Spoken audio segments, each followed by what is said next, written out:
Good morning to all my dear students. जैसा कि कल मैंने female gamete human female gamete egg के बारे में बताया था, आज हम बता रहे हैं कि कितने तरह के एग होते हैं और कुछ स्पेशल पॉइंट्स को भी हम डिस्कस किए हैं इस लेक्चर में।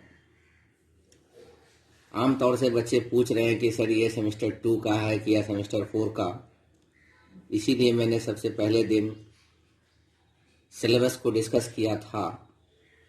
इसलिए सिलेबस देखें और टॉपिक मिलाएं। ये फर्टिलाइजेशन से है, जो पहला ही पॉइंट है। फर्टिलाइजेशन के लिए हमको स्पर्म एंड एग चाहिए। अब फिर एग क्या है, कितने तरह का होता है, क्या क्या होता है एग में, स्पर्म क्या है, क्या क्या स्पेशल कैरेक्टर्स है उसका, ये सारी बातों जानने के बाद तब हम फर्टिलाइजेशन पे चलेंगे। इसीलिए सिलेबस को देखें और बार बार इस तरह की मैसेज ना लिखें कि सर ये किस सेमेस्टर का है या नहीं है, और सिलेबस से पता लगाएं। और यही वजह से मैं टॉप पे नहीं लिखता हूँ कि ये कौन सा सेमेस्टर है, क्योंकि आप खुद भी कुछ मेहनत करें, ये मेरा रिक्वेस्ट है। क्लासिफिकेशन ऑफ एग्स, तो किसी भी चीज़ को क्लासिफाई करने के लिए एक बेसिस होता है, एक आधार होता है। जैसे दो लाठी को मुझे क्लासिफाई करना है तो वो किस चीज़ का बना हुआ है, लोहे का या बांस का, तो ये आधार है किस चीज़ का बना हुआ। एक लंबा है एक छोटा है, आधार क्या हो गया, लेंथ। तो ठीक उसी तरीके से एक का क्लासिफिकेशन के लिए 3 बेसिस होता है, बल्कि 4 होता है, चौथा बाद में बताएंगे, जो आगे मैंने डिस्कस किया है। एक अमाउंट ऑफ यॉक, दूसरा डिस्ट्रीब्यूशन ऑफ यॉक, तीसरा प्रेजेंस और एब्सेंस ऑफ शेल। एक का कवरिंग, खोबला जिसको कहते हैं सिंपली। पहला क्या है, अमाउंट ऑफ यॉक। पिछले लेक्चर में हमने बताया यॉक और अल्बुमिन क्या है, एग व्हाइट क्या है।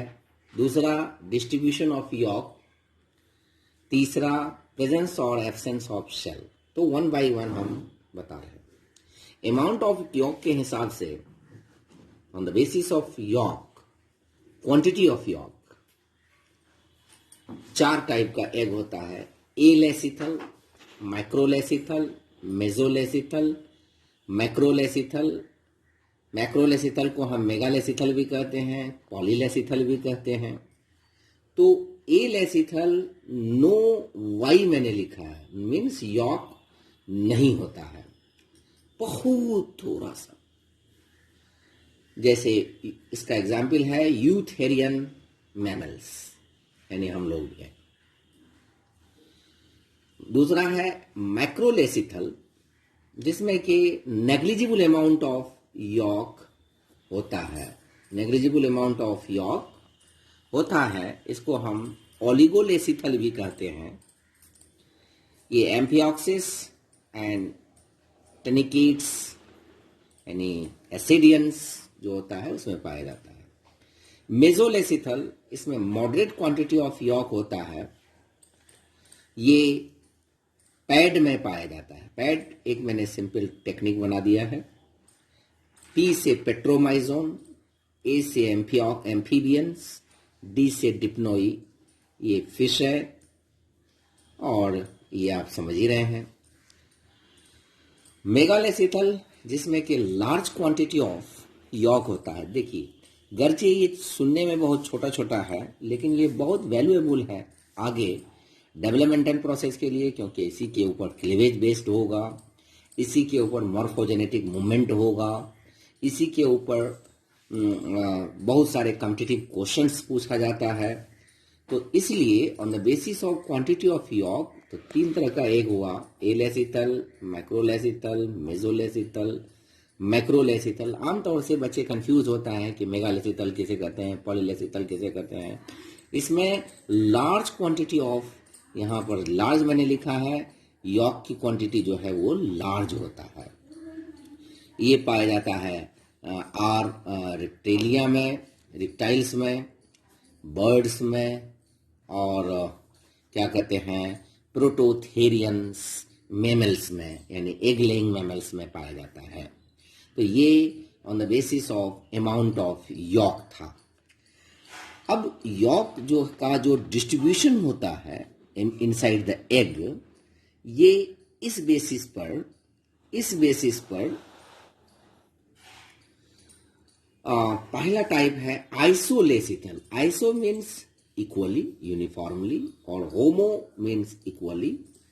इसमें अमाउंट ऑफ यॉक बहुत कम होता है, लेकिन थ्रू आउट द यूप्लाज्म ये यूनिफॉर्मली डिस्ट्रीब्यूटेड होता है। ये पाया जाता है, जिसका मैंने एक शॉर्ट बनाया है, मिया। एम से मैमल्स, ई से इकाइनोडर्म्स, ए से एम्फियोक्सिस। अब यहाँ पर 2 ए है। एक ए इंडिकेट करता है एम्फीबियन को भी, एम्फियोक्सिस को भी।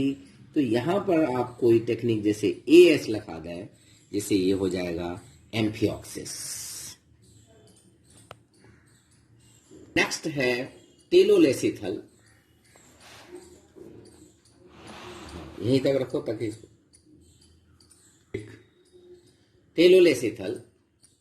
टेलोलेसिथल में मॉडरेट या लार्ज अमाउंट ऑफ यॉक होता है, और yolk concentrated towards VP means vegetal pole. जैसा कि हमने पोलैरिटी में बताया था कि एग में 2 पोल होता है। एक मान लिया ये एग है, ये एपी एनिमल पोल, तो जस्ट इसका अपोजिट ये वीपी वेजिटल पोल। तो yolk concentrated towards vegetable pole, this is important point. ये टेलोलेसिथल में होता है। लेकिन टेलोलेसिथल को फिर 3 टाइप में बांटा गया है, एक स्लाइटली टेलोलेसिथल, एक मॉडरेटली सेलुलर, ये तो on the basis of quantity of York होता है, एक एक्सट्रीमली टेलोलेसिथल। एक्सट्रीमली टेलोलेसिथल जो है ये बर्ड एंड रिप्टाइल में होता है, जिसको मैंने शॉर्ट में BR लिखा है। B से बर्ड, R से रिप्टाइल्स। स्लाइटली ये फिश में होता है, मॉडरेटली ये एम्फीबियंस में होता है।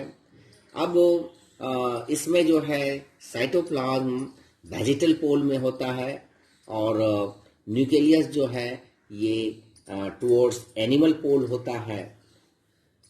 तो थर्ड है centrolecithal. Great amount of York इसमें होता है। Thin cytoplasmic layer cover surface of York, यानी यॉक को चारों तरफ से एक साइटोप्लाज्मिक लेयर, जिसको हम प्लाज्मा मेम्ब्रेन भी कह सकते हैं। रिलेटिवली लार्ज एंड एलोंगेट, लंबा होता है और बड़ा होता है। ये आर्थ्रोपोड्स यानी इंसेक्ट्स और सिलेंट्रेट्स में पाया जाता है। बेस्ड ऑन शेल, यानी शेल कैल्शियम कार्बोनेट का जो बना होता है, जो अंडा का खोबला होता है, कवरिंग होता है, हार्ड कवरिंग होता है, लेकिन पोरस होता है। ये बहुत इंपॉर्टेंट पॉइंट है इसमें। शेल प्रेजेंट, तो अगर प्रेजेंट है तो उसको क्लेडोइक एग कहते हैं, और अगर नहीं प्रेजेंट है तो उसको नॉन क्लेडोइक एग कहते हैं।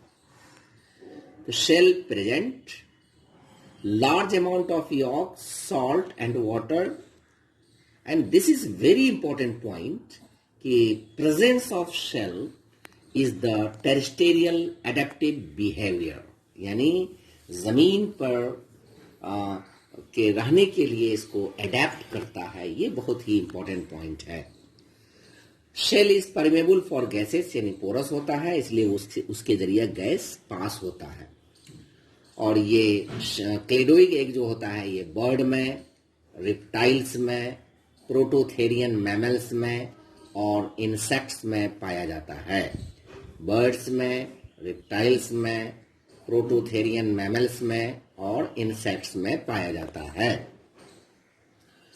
नॉन क्लोइडोइक जस्ट इसका अपोजिट होगा, इसमें शेल नहीं होगा, और प्लाज्मा मेम्ब्रेन जो होगा यानी एग मेम्ब्रेन वो बहुत पतला होगा।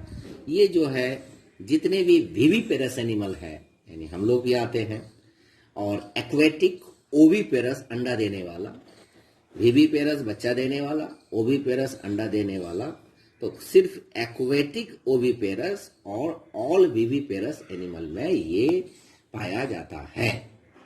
बेस्ड ऑन पोटेंशियलिटीज, यहां मैंने एक ही वर्ड यूज किया है, पोटेंशियलिटीज। अब पोटेंशियलिटीज इसके हिसाब से एग को 2 टाइप में बांटा गया है, एक मोज़ेक, दूसरा रेगुलेटिव एग। मिसाल के तौर पर ये एक एग है, सपोज, बहुत सिंपल वे में हम इसको बताने की कोशिश कर रहे हैं, और यहां पर ये इसके अंदर जो है ऊप्लाज्म डिस्ट्रीब्यूटेड है। अब ये ऊप्लाज्म यहां से यहां तक मान लीजिए कि ये नोज बनाता है, सपोज, और ये वाला पोर्शन जो है ये ईयर बनाता है, सपोज, मान लेते हैं। ये पूरा एग है, एग के अंदर का सारा मटेरियल है, और इसके अंदर मैंने ये 2 रीजन को इंडिकेट किया है। ये रीजन नोज को बनाता है और यहां से ईयर निकलता है। सपोज किसी वजह से ये वाला पोर्शन लॉस हो गया due to some circumstances or due to there are various reasons. इस various reason की वजह से ये पार्ट लॉस हो गया। अब क्या होगा, 2 बातें होगी, चाहे तो नोज बनेगा या नोज नहीं बनेगा। अब अगर नोज नहीं बनता है तो इसका मतलब क्या हुआ कि ये एक मोज़ेक है, प्री डिटरमाइंड है, और इस लॉस्ट पार्ट को बाकी पार्ट कवर नहीं कर रहा है। ऐसा एग जिसमें कि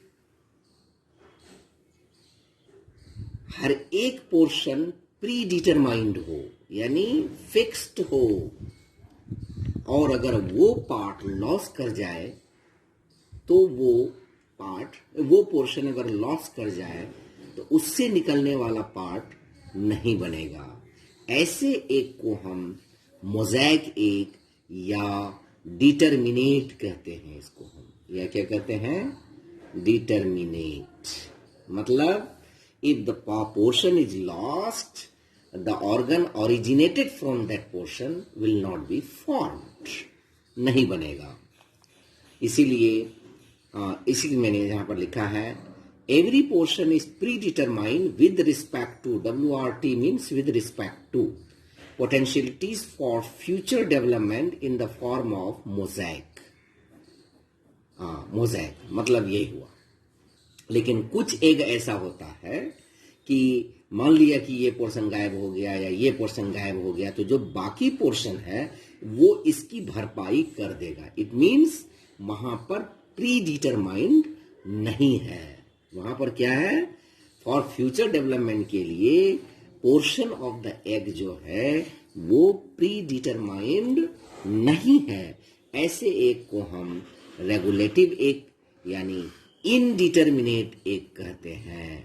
तो ये बहुत ही इंपॉर्टेंट पॉइंट है, डिटरमिनेट एंड इनडिटरमिनेट। डिटरमिनेट जहां पर potentialities for future development pre determined होता है, और रेगुलेटिव जहां पर प्री डिटरमाइंड नहीं होता है।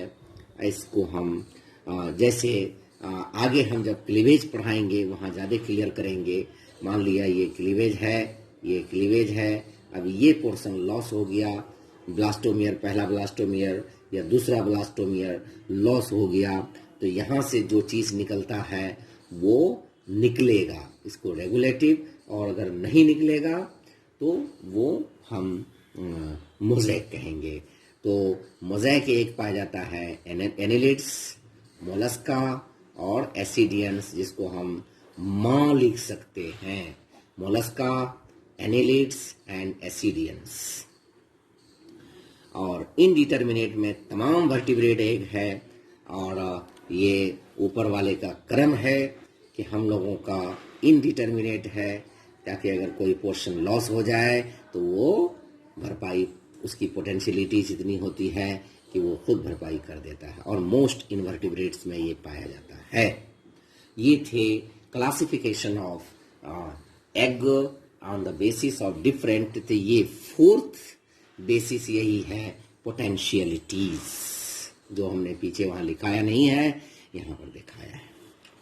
अब कुछ बातें अलग से। वाइटेलोजेनेसिस, वाइटेलोजेनेसिस मीन्स फॉर्मेशन ऑफ यॉक। कल बताए थे कि एक में 2 होता है। अब इस यॉक को 2 टाइप्स में बांटा गया है, प्रोटीन यॉक, फैटी यॉक। तो यहां पर protein is more than fat, अगर तो है तो ये प्रोटीन यॉक हो गया।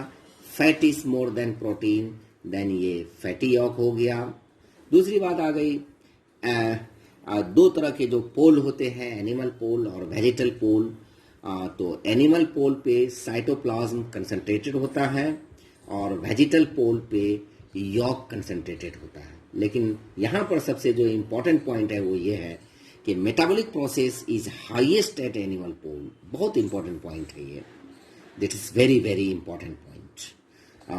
मतलब मेटाबॉलिक प्रोसेस जितने भी होता है that is very highest and it goes to diminished, it goes to slow rate, slowest, धीरे धीरे स्लोएस्ट होता जाता है जब आप एनिमल पोल से वेजिटल पोल की तरफ मूव करेंगे। दूसरी बात है एग मेम्ब्रेन, थोड़ा सा मैंने कल एग मेम्ब्रेन के बारे में बताया था। On the basis of nature of secretion, egg membrane 3 तरह का होता है, प्राइमरी, सेकेंडरी एंड टर्शियरी। तो प्राइमरी जो oocyte खुद बनाता है, निकालता है, यानी खुद वो सेक्रीट करता है। सेकेंडरी जो ओवरी का जो फॉलिकल सेल्स होता है, जो एग के यानी oocyte के चारों तरफ जो ओवेरियन सेल होता है उसी को फॉलिकल सेल्स कहते हैं। जब वो मैच्योर हो जाता है, एग प्लस फॉलिकल सेल, उसी को ग्राफियन फॉलिकल कहते हैं। तो जब वो फॉलिकल सेल अगर सेक्रीट करता है तो वो हो गया सेकेंडरी, वो हो गया सेकेंडरी। और अगर ओविडक्ट से होता है तब वो हो जाएगा टर्शियरी। इसी चीज को मैंने यहां पर लिखा है, प्राइमरी एग मेम्ब्रेन जो ऊप्लाज्म खुद सेक्रेट करता है और ये डायरेक्ट जो है एग सरफेस को कवर करता है, यानी जस्ट ऊप्लाज्म इज सराउंडेड बाई, ये हो गया। तो इसके अंदर आता है plasma membrane, vitelline membrane, Korean, जोना रेडिएटा, जोना पेलुसिडा। ये एनिमल टू एनिमल वेरी करता है। जैसे ये प्लाज्मा मेम्ब्रेन के बाद ये कभी कभी सीक्वेंस में भी सजाने के लिए दिया जा सकता है कि कोरियन फिश सरफेस ऊप्लाज्म, यानी जब वही लेयर फिश में कोरियन कहलाता है, शार्क और टिलियोस्ट फिश में जोना रेडिएटा कहलाता है। लेकिन हमारे यहाँ का जोना रेडिएटा जो है प्राइमरी एग मेम्ब्रेन नहीं है। यहाँ पर ये बहुत इंपॉर्टेंट पॉइंट है किसी भी कॉम्पिटिटिव पॉइंट ऑफ व्यू के लिए, जैसे सीएसआई और नेट वगैरह के लिए, कि कोरियन मेरे यहाँ भी है, कोरियन यहाँ पर भी है, फिश में भी है। लेकिन फिश का कोरियन चूंकि सरफेस ऑफ ऊप्लाज्म को कवर करता है इसलिए ये प्राइमरी हो गया, और हमारे यहाँ जो कोरियन है वो टर्शियरी हो गया या सेकेंडरी हो गया। जोना रेडिएटा हमारे यहाँ भी है, यहाँ पर भी है, शार्क में भी। तो शार्क में और टिलियोस्ट फिश में जोना रेडिएटा प्राइमरी एग मेम्ब्रेन में आता है, लेकिन हमारे यहाँ ये टर्शियरी और सेकेंडरी में आता है, सेकेंडरी में आता है, जिसको हम जोना रेडिएटा या कोरोना रेडिएटा कहते हैं। जोना पेलुसिडा ये मैमल्स में है। उसकी तरफ से सेकेंडरी मेम्ब्रेन जो फॉलिकल सेल से सेक्रेट करता है, यहाँ पर मैंने शॉर्ट में लिखा है। और टफ एंड इम्परमिएबल, दूसरी बात इंपॉर्टेंट डिफरेंस ये है कि प्राइमरी मेम्ब्रेन परमिएबल होता है, थिन होता है, ये टफ एंड इम्परमिएबल होता है। जैसे अब यहाँ पर भी कोरियन आ गया, ये साइक्लोस्टोम्स में, ये सब इंपॉर्टेंट है, ये सब वेरिएशंस हैं। इसी वेरिएशन को ज्यादा पकड़ने की जरूरत है किसी भी कॉम्पिटिटिव एग्जाम को पकड़ने के लिए। कोरियन यहाँ पर भी है, अब ये साइक्लोस्टोम्स में है, एसिडियंस में है, और क्या कहते हैं,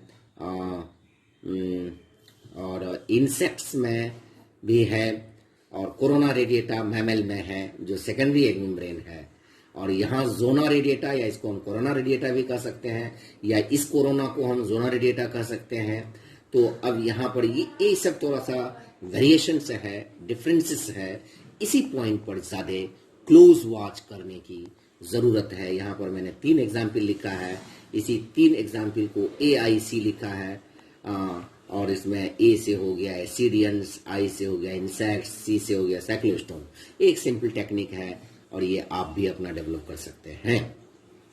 टर्शरी एक मेम्ब्रेन जो ओविडक्ट बनाता है यानी सेक्रीट करता है, कब? जब एग जो है ओवरी से निकल करके पास आउट होता है, ओविडक्ट में आता है तब। तो इसके अंदर आता है व्हाइट अल्बुमिन, शेल मेम्ब्रेन यानी एग शेल ऑफ जो कवरिंग है वो उसके नीचे भी मेम्ब्रेन होता है, 2 मेम्ब्रेन होता है, उसको हम शेल मेम्ब्रेन कहते हैं। फिर शेल हो गया, जेली कोट हो गया, मरमेट्स पर्स, ये बहुत ही इंपॉर्टेंट है, जो कार्टिलेजिनस फिश में होता है, ये भी एकदम कॉम्पिटिटिव पॉइंट व्यू से बहुत इंपॉर्टेंट है। मरमेट्स पर्स, ये पर्स लाइक होता है, इस तरह का स्ट्रक्चर होता है इसका, इस तरह का, और यहाँ से थ्रेड निकला रहता है इस तरह से। इसको मरमेट्स पर्स कहते हैं। ये कार्टिलेजिनस फिश में पाया जाता है, और इस फिश में स्पेशल एक ग्लैंड होता है जिसको कहते हैं शेल ग्लैंड, और यही सेल ग्लैंड इस पर्स को सेक्रीट करता है।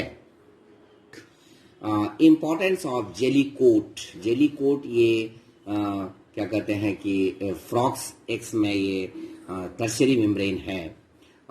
इसमें जो है जब एग को फ्रॉक रिलीज करता है तो उसके चारों तरफ इस तरह से ये एग है, ये एग है, ये एग है, तो यहाँ से इस तरह से जेली कोट बना करके एक बना दिया जाता है। इसी को कहते हैं spawn, SPAWN, spawn.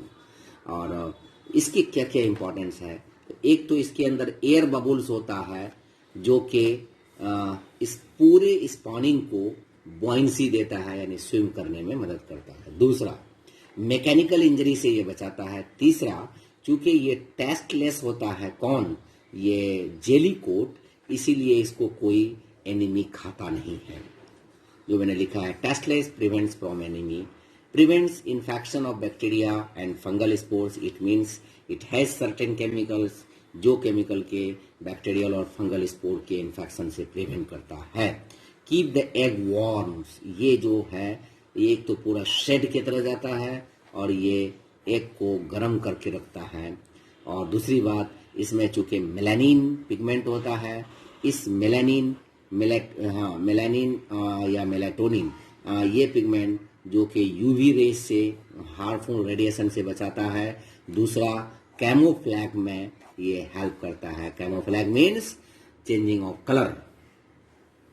Grey crescent is very important feature of frog's egg, और जो बाद में यही ग्रे क्रिसेंट जो है डॉर्सल लिप ऑफ ब्लास्टोपोर बनाता है। जैसे दूसरी बात की देखिए, जैसे ये एग है और यहाँ से स्पर्म एंटर कर रहा है, तो स्पर्म प्लस एनिमल पोल प्लस एग, एनिमल पोल की तरफ से एग में एंटर करता है।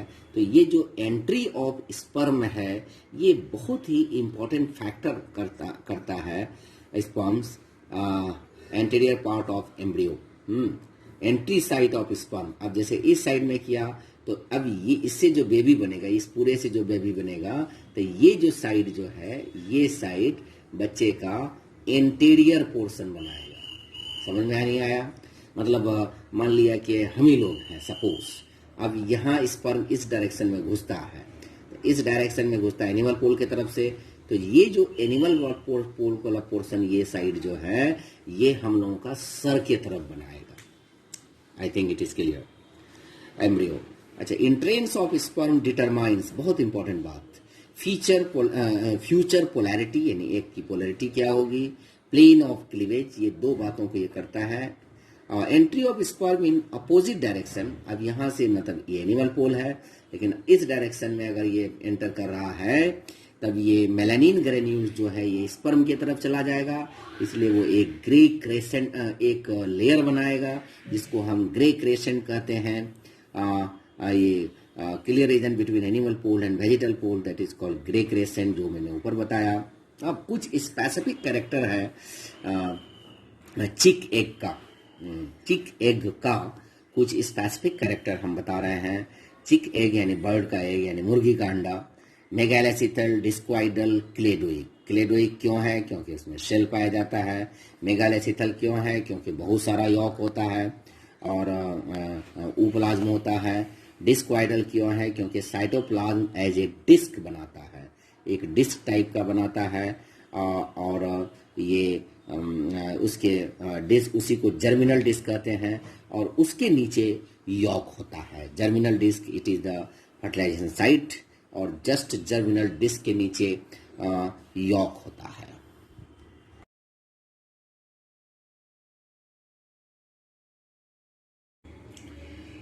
यॉक, चिकन एग में यॉक होता है। यॉक दो तरह का होता है, येलो और वाइट। आप लोग अंडा देखे होंगे, जो खाते हैं ठीक, नहीं खाते हैं कोई बात नहीं है। और येलो वाला जो होता है इसमें फॉस्फोलिपिड ज़्यादा होता है, और वाइट वाला जो होता है इसमें प्रोटीन रिच होता है। और दोनों जो है एक दूसरे का अल्टरनेटिव और कॉन्सेंट्रिक लेयर बनाता है, जो मैंने यहाँ पर लिखा है। जैसे यहाँ पर एक मैंने दिखाने की भी कोशिश किया है। आउटर व्हाइट यॉक होता है, इनर व्हाइट यॉक होता है, बीच में येलो यॉक होता है। तो ये एक कंसेंट्रिक लेयर बनाता है। एक डायग्राम भी हम इसके साथ अटैच कर रहे हैं, उसमें बहुत क्लियर हर चीज इंडिकेटेड है।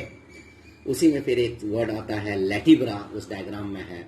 Stalk like structure of white yolk, WY means white yolk, present just beneath the GD, germinal disc. GD means germinal disc, यानी जर्मिनल डिस्क के ठीक नीचे एक स्टॉक टाइप का, एक डंटी टाइप का स्ट्रक्चर होता है, जो कि व्हाइट यॉक का बना हुआ होता है। उसी को हम लैटिब्रा कहते हैं। और इसी लैटिब्रा के अपर पार्ट को हम इस्थमस ऑफ पेंडर कहते हैं। Isthmus of Pander, that is very important. Isthmus of Pander. White of egg, white of egg यानी लिक्विड अल्बुमिन, यानी अंडा के अंदर जो व्हाइट कलर का होता है। और इस लिक्विड अल्बुमिन को कौन बनाता है? Isthmus of oviduct. बहुत important point, isthmus of oviduct. Chalaza, dense albumin keeps ovum upward, यानी उसको ऊपर रखता है। उसके बाद है शेल मेम्ब्रेन। यहाँ पर ये बहुत इंपॉर्टेंट है, 2 इन नंबर होता है शेल मेम्ब्रेन, जो कि केराटिन का बना हुआ होता है। और शेल सभी जानते हैं आप, शेल आउटर मोस्ट, ये आउट, ये इन। उसके बाद शेल मेम्ब्रेन, उसके बाद वाइटलाइन मेम्ब्रेन, उसके बाद plasma membrane. 3 parts of oviduct in birds. Magnum जो एंटीरियर पार्ट है, जो कि जहां पर फर्टिलाइजेशन होता है, और ये अल्बुमिन बनाता है। इस्थमस यानी नेक, गर्दन, जो कि केराटिन शेल मेम्ब्रेन बनाता है। और निडामेंटल, निडामेंटल यानी जो पोस्टीरियर पार्ट है, उसको वो शेल ऑफ कैल्शियम कार्बोनेट है। मेरे ख्याल से as per the my capability, मैं इसमें बहुत ही कॉम्पिटिटिव पॉइंट को लेने की कोशिश करता हूँ। Something is not in your course, but it is very important for CSIR NET and some competitive exams. I hope that you are working and you are preparing notes, and you are working hard for getting your goal. Thank you.